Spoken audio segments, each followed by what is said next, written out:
Now, a cold front that made landfall in the Western Cape is moving across South Africa. It's likely to bring significant drops in temperatures over Mpumalanga and Gauteng tomorrow, and light snow and sleet in some parts.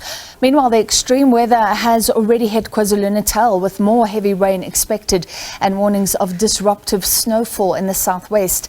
The KZN Department of Cooperative Governance and Traditional Affairs, COGTA, says it has activated its disaster management team in response to the warnings of conditions in and around Durban. The province is, of course, still reeling from a recent storm and torrential rains, with some still being accommodated in a community hall north of Durban, and you'll recall that 7 people died there. For more, we're joined by KwaZulu-Natal COGTA spokesperson Siboniso Mngadi.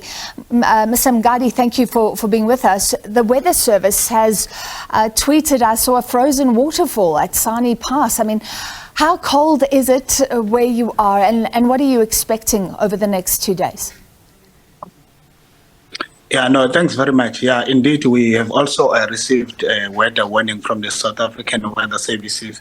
I can confirm that currently it's very wet and rainy in Durban, where I am right now. But obviously, most parts of the province are experiencing a really cold weather as we speak. Are you concerned? Are you fearing even for lives, given what happened in the recent rainfall and flooding in KwaZulu-Natal?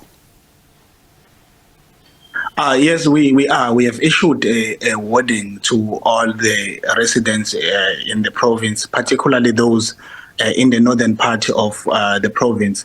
According to the reports that we received from the South African Weather Services, it tells us that there are more rains is expected, particularly in the north, that will affect the King Kujau district, which is the Richards Bay, Empangeni, and the surrounding area, as in the far north, in the district of Umkhanyawo, the district municipalities. The big 5, Hlabisa, Umtubatuba, the city of Umhlathuze, and Umlalazi municipalities, that is Eshowe, and the surrounding areas are those are the areas that are highly to be affected by the heavy rains.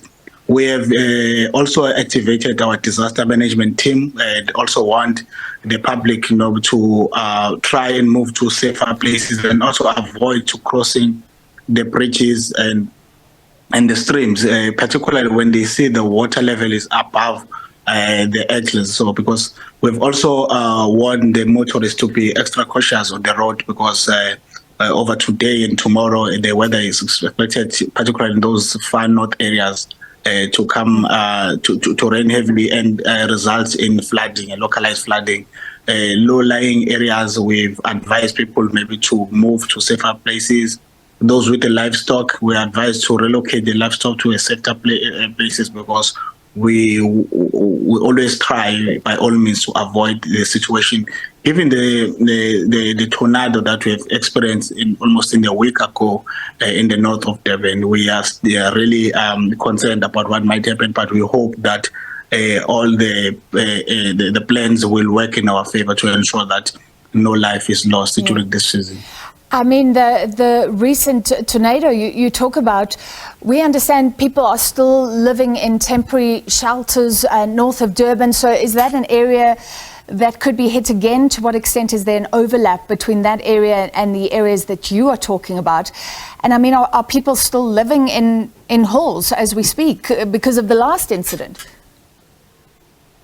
Yeah, well, definitely, according to the warning that we received from SA Weather Services, the city of Durban is exempted from what we expected. However, it's raining right now in Durban, and we always keep a close eye to areas that are recently affected.